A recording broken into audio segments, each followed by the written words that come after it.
Students, today we are starting to discuss chapter number 3 of chemistry, metals and non-metals.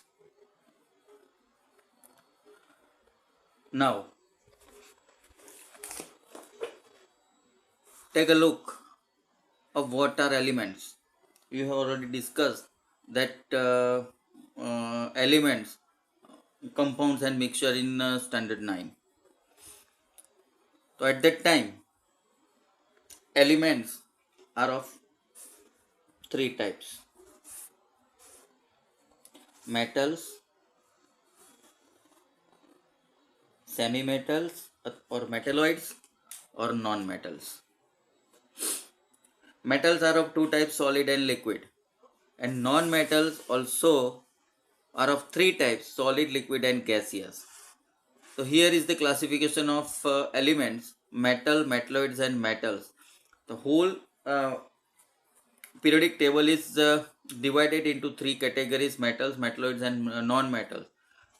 So in solid there are several metals, but only one metal is in liquid form is mercury. And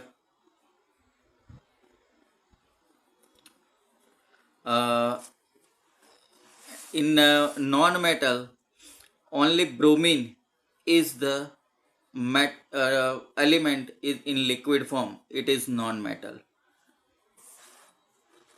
So these are several non-metals. Now, in this chapter, almost whole chapter we are discussed by activities. So there are several activities. Activity 3.1. So this is activity 3.1. Take samples of iron, copper, aluminium and magnesium. Note the appearance of each sample. Clean the surface of each sample by rubbing them with sandpaper and note their appearance again. So initially, if we see the metals, the specimen of metal, they are dull on its surface. But after cleaning with sandpaper, they have a metallic luster. So metals have a shining surface in their pure form. They have metallic luster. So metals are lustrous. The property is metals are lustrous. Most of the metals are lustrous. Now, activity 3.2. Below the activity 3.1, there is 3.2. Take small pieces of iron, copper, aluminium and magnesium. Try to cut these metals with a sharp knife. Read this activity further. Iron, copper, aluminium and magnesium can't cut by knife because they are solid. They are strong metals. Their strength is high, so they cannot be cut by knife. But some metals like sodium, potassium can be cut by sharp knife. So most of the metals are hard to cut and their hardness varies from metal to metal. अलग अलग metal की जो hardness है वो अलग अलग होती है. माना जाता है कि जो आयन होता है उसकी हार्डनेस सबसे ज़्यादा है. Now activity 3.3.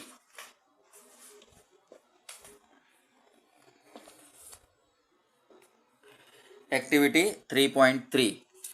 Take pieces of iron, zinc, lead, copper. Place any one metal on a block of iron and strike it 4 or 5 times with the hammer. Now, जो भी स्पेसिमेन हम स्पेसिमेन के तौर पे जो भी मेटल हमने एक्टिविटी 3.3 में ली है वो सबको 1 by 1 4 to 5 टाइम्स हमको हैमर से हैमरिंग करना है और उसका क्या होता है वो देखना है. तो हम देखेंगे कि जब 4-5 बार अगर हम हैमरिंग करेंगे तो वो एक शीट में कन्वर्ट होता जाएगा। तो metal can be hammered into thin sheet और strips. This property of metal is known as malleability of metal. तो this property of metal on hammering, it is malleable. तो most malleable metals gold and silver. तो तुम लोगों ने शायद देखा होगा कि जो मिठाई हम खाते हैं उसके ऊपर येलो के वाइट सिल्वरी एक लेयर चढ़ाया हुआ होता है। वो एक्चुअली सिल्वर का एक एकदम पतला सा लेयर होता है, जो उसको पीट पीट के, सिल्वर को दो चमड़े के बीच में पीट पीट के ऐसे ऐसे एक कागज के से भी पतला एक लेयर बनाया जाता है और उसी पर चिपकाया जाता है। काजू कतरी है, रोल है, स्प्रिंग रोल है, वो ऐसे अंजीर रोल, काजू कतरी ऐसी मिठाई पे लगाया जाता है। तो ये मोस्ट मेलेबल मेटल है। Now activity 3.4, in our daily life we see thin wires. अच्छा, अभी हमारी डेली लाइफ में हम कितनी मेटल्स को एज ए वायर हम देखते हैं। तो हमने कई सारे वायर देखे हैं। आयरन का वायर देखा है, कॉपर का, एल्यूमिनियम का, गोल्ड, सिल्वर, जिंक, ये सब वायर हमको हमारी डेली लाइफ में हम देख सकते हैं इसको।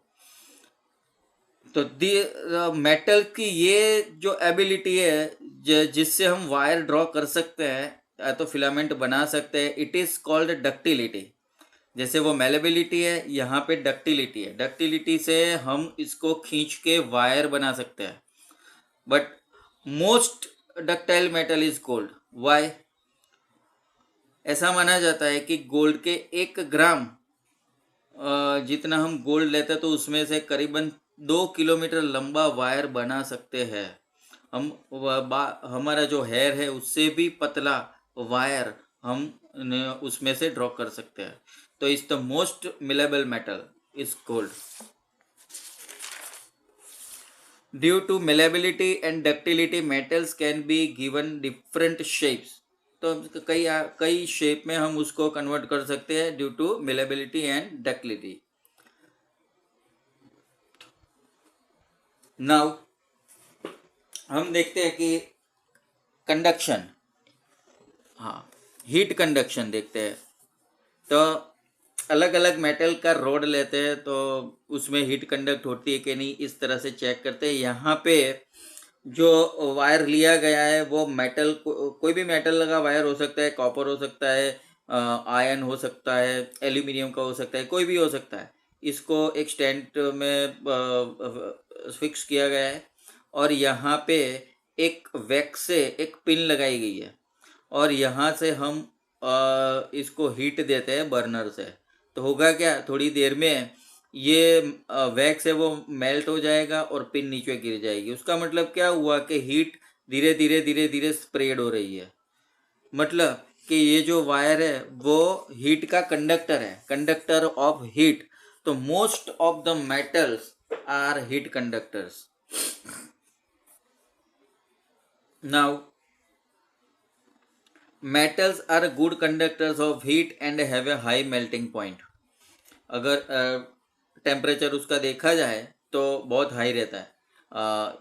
हीट के जो मेल्ट होती है, तो सॉरी, मेटल जो मेल्ट होती है जो टेम्परेचर से, वो बहुत हाई होता है। Silver and copper are the best heat conducting metals, whereas lead and mercury are poor conductor of heat. तो सबसे ज़्यादा कंडक्टिंग मेटल है वो silver and copper. Now 3.6, whether the metals are electrically conductor or not। तो एक simple circuit है। ये battery है, बैटरी के दोनों एंड पे अगर हम इस तरह से वायर कनेक्ट कर देते हैं बल्ब के साथ, बल्ब है वो एलईडी लेना है क्योंकि एक बैटरी से इतना करंट जनरेट नहीं होता जो इतना बल्ब ग्लो हो सके। तो क्या करना है, एक छोटा सा बल्ब जो एलईडी का आता है वही लेना है, जिससे कि क्या है कि हम इसको इजीली एक एक्सपेरिमेंट कर सके। ये घर पे भी हो सकता है। तो ये जो दोनों ओपन एंड है, ये दोनों क्लिप्स के बीच हम हम ये पेन रखे या पेंसिल रखे, पेंसिल को दोनों एंड से शार्पन करके उसके बाद में भी रख सकते हैं। फिर प्लास्टिक के स्केल को रखे, मेटल की स्केल को रखे, मेटल का कोई अलग मेटल का रॉड रखे, कोई भी रखो। अगर बल्ब ग्लो होता है तो वो कंडक्टर है, और जो भी कंडक्टर है वो मोस्टली मेटल ही होगी। हाँ, कार्बन का एक ग्रेफाइट फॉर्म है, amorphous form of carbon, it is graphite. तो ग्रेफाइट है वो नॉन मेटल होने के बावजूद वो करंट को कंडक्ट कर सकता है, बाकी जनरली कोई नॉन मेटल करंट कंडक्ट नहीं कर सकती।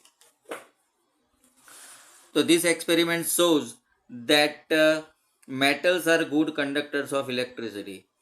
PVC coated wire avoid accident due to current. तो अब जो भी हम वायर यूज करते हैं उसके ऊपर पीवीसी कोटिंग होता है। क्यों? क्योंकि पीवीसी है वो नॉन कंडक्टर है, इसीलिए उसमें से करंट लीकेज नहीं होता, करंट उसमें से पास नहीं होगा, तो हमको भी करंट नहीं लगेगा।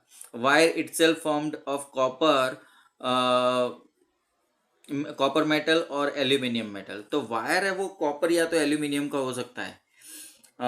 चैनल का जो वायर आता है, चैनल टीवी में जो लगता है चैनल का वायर, तो चैनल का वायर अब खोल के देखोगे तो उसमें एल्यूमिनियम का भी वायर आपको मिलेगा। तो वायर कॉपर का भी हो सकता है या तो एल्यूमिनियम का भी हो सकता है। Now common properties of metal, हमने जो भी एक्टिविटीज की है उसमें से ये प्रॉपर्टी है वो देखने मिली है। तो metal possess shining on their surfaces in their pure form, it is called lustrous. तो metal have a luster. Metals are mostly solid and hard. Exceptional metal is mercury. Metals possess properties of malleability and ductility. Metals are good conductors of heat and electricity. Metals have high melting points and boiling points. And metals are sonorous. Sonorous मतलब हम metal को हम टकराते हैं तो उसमें से एक मेटल की आवाज़ आती है, एक रिंगिंग साउंड आता है, जिसको बोला जाता है सोनारिटी। सोनारिटी बोला जाता है। तो metals are sonorous.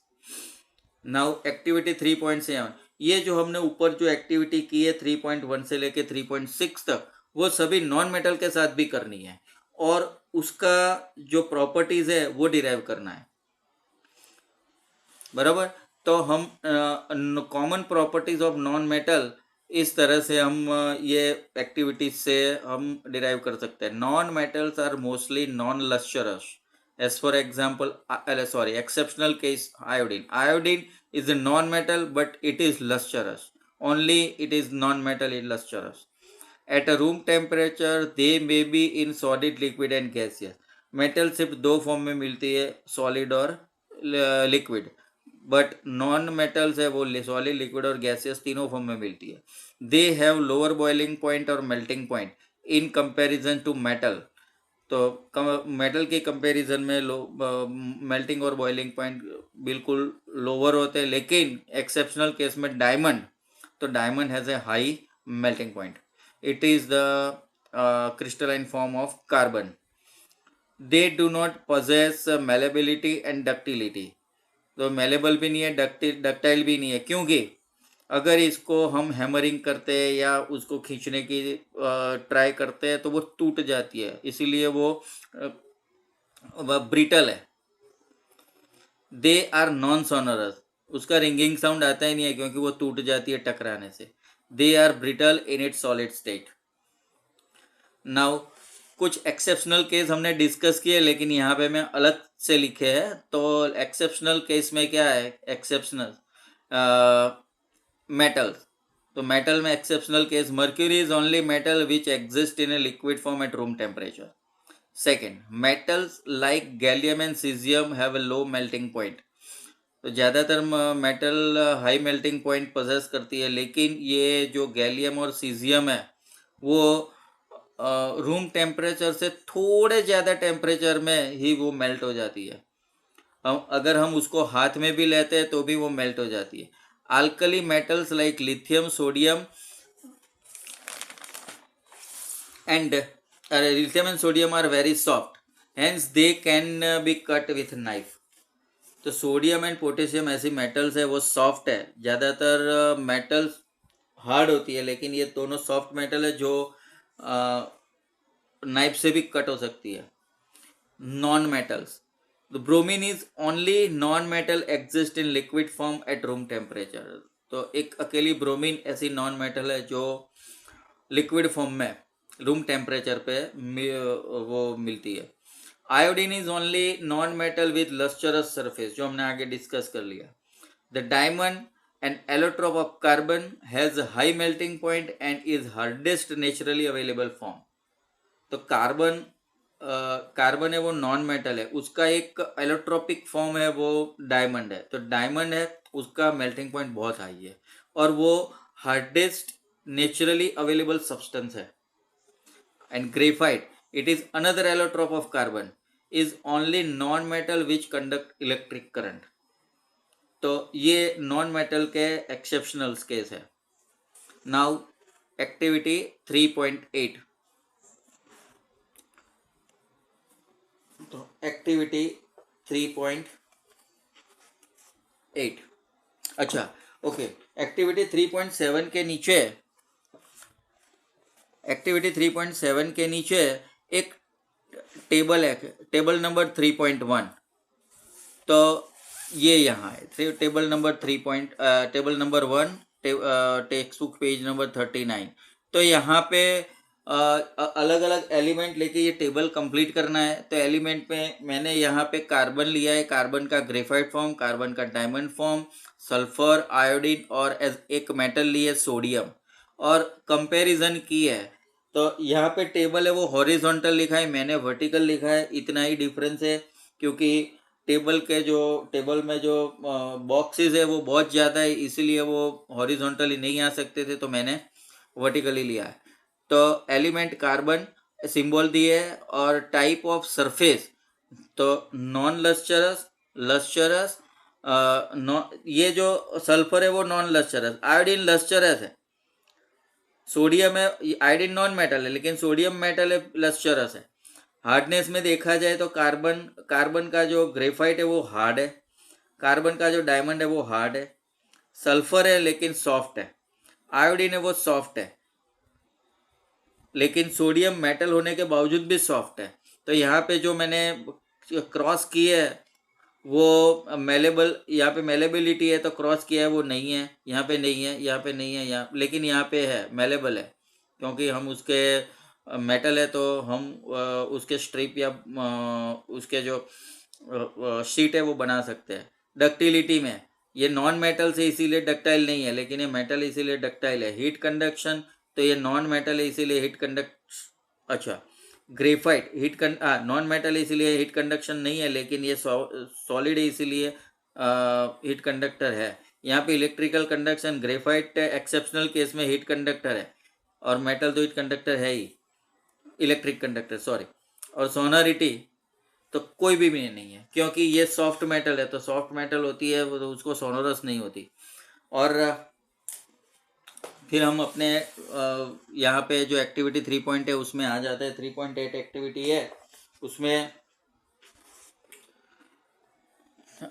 Magnesium ribbon लेनी है उसको और एक सल्फर पाउडर लेना है. मैग्नीशियम रिबन का और सल्फर पाउडर को बारी बारी से गर्म करना है, हीट करना है उसको, और हीट करके वाटर के अंदर डिजोल्व करना है और लिटमस से उसका टेस्ट करना है, जो हमने फर्स्ट चैप्टर में फर्स्ट एक्टिविटी में किया था. The ash produced by heating magnesium in air is magnesium oxide. तो अगर मैग्नीशियम को हीट करते हैं तो मैग्नीशियम ऑक्साइड मिलता है. और test magnesium oxide after dissolving water by both litmus paper, it is basic oxide as it turns red litmus to blue. वो रेड को ब्लू करता है, तो इसीलिए मैग्नीशियम ऑक्साइड का जो सॉल्यूशन है वो बेसिक बनता है, alkaline. On burning sulfur, sulfur dioxide gas is formed. Taste sulfur dioxide after dissolving in water by both the litmus paper, it is acidic oxide as it turns blue litmus to red. तो इसका जो oxide है sulphur dioxide, तो sulphur dioxide है वो gaseous है, पानी के साथ, पानी के उसको बराबर स्टेयर करने से वो डिजोल्व होता है और एसिडिक ऑक्साइड प्रोड्यूस होता है। तो ये सब उसकी केमिकल रिएक्शन है जो आगे आ चुकी है। Now most non metals produce acidic oxide when dissolved in water. तो नॉन मेटल ऑक्साइड है वो एसिडिक होता है और most metals produce basic oxide when dissolved in water. तो नॉन मेटल के जो ऑक्साइड होते हैं वो बेसिक होते हैं। और लास्ट में इंटेक्स क्वेश्चन करना है जो पेज नंबर 40 पे है। तो ये यहाँ पे हम यहाँ कंक्लूड करते हैं। नाउ ये जो हमने एक्टिविटीज़ की है उसके रिलेटेड क्वेश्चन है वो पूछे जा सकते हैं। तो ये एक्टिविटीज़ है, तुम लोगों को अच्छी तरह से याद रखनी है। Okay, thank you.